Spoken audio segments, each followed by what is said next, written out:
What's up? Anthony Pasquale from Vegas Powerlifting and VegasPowerlifting.com. I'm just sitting here. We just got back from doing some dynamic upper.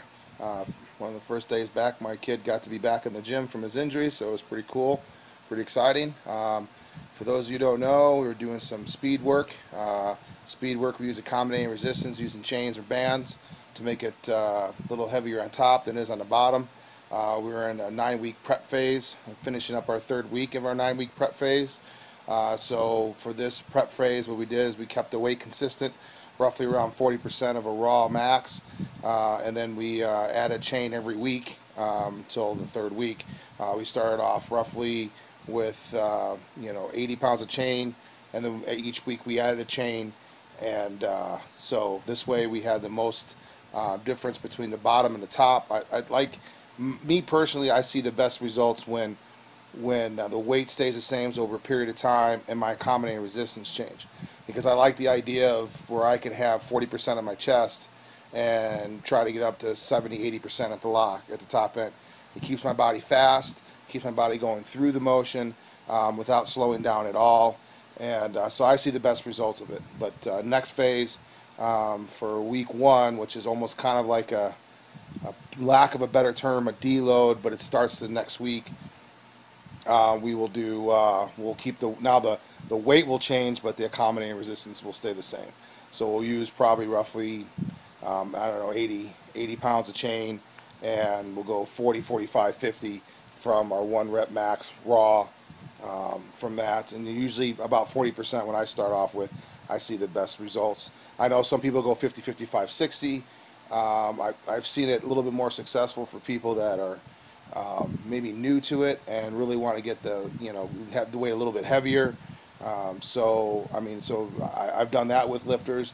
If they were new, that we did a little bit more heavier weight, so you had to activate those fast twitch muscle fibers. As long as the weight was not slow and the weight kept in a good movement, it worked. I mean, obviously, if the weight's too slow, then you have to drop the weight down. For me, I have the best results around 40, 45, and 50% from my 1 rep max raw. So it's a great tool. It's the acceleration part and the force. I've put a lot of different athletes on it as well. Pretty much any athlete that has to deal with force generation, power. So pretty much almost any kind of almost American sport. We've been seeing a lot of success putting that type of training in on fighters. We've had a few guys doing some grappling tournaments, Pan Americans, Worlds, Jiu-Jitsu Worlds. They've come to us, and we've done that type of training with them, and it's been really successful. So if you want to know a little more about it, there's tons of information on the internet. This is not anything that we developed. This became very popular through the West Side, through Louis Simmons. You can also learn a lot through supertraining.tv. Or if you have any questions you want to ask me directly, you can reach me at through Facebook or through Tony at VegasPowerlifting.com. But there is so much information out there, a lot of great literature. Just take the time and read it. And if you need help, we'll be more happy to help you, especially if you're a local lifter in Vegas. Be happy to show you what you need to do. Also a reminder again that tomorrow's dark. We won't be having our show. Next week's format changes to Friday at 1 o'clock. So make a note. We'll be talking to a lifter that, an accomplished lifter that one day woke up and he can no longer lift again. And it's pretty much a life and death type thought or type of process that what his doctor had told him. So it's really interesting. It was the research that we're doing on it right now on the psychological aspects of that change is just very interesting. So hopefully we'll give you guys a really good show. A few weeks away, we have AAU North Americans here at the Imperial Palace in Las Vegas. It's run by Martin Drake and AAU. It's we have a lot of local lifters going. A couple different teams that'll be out there. Team Natural Las Vegas with Tony Rodriguez and his crew. I know some guys from D's Nuts will be competing. If you are not competing, please, if you're local, attend the competition. Like I said before, I don't care what federation it is.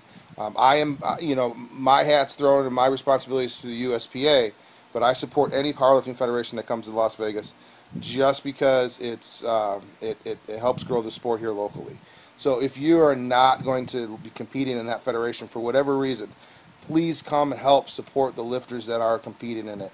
Not to mention, come if you haven't really been to one, you haven't been there socially wise, just to hang out and help. Be great. Come out and hang out and help, and meet some other local Las Vegas lifters.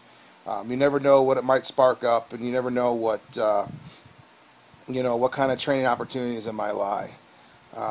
This for the guys who train at Isaac. I know Mike had sent out something, an email. Maybe you guys have gotten it. We will be having a barbecue.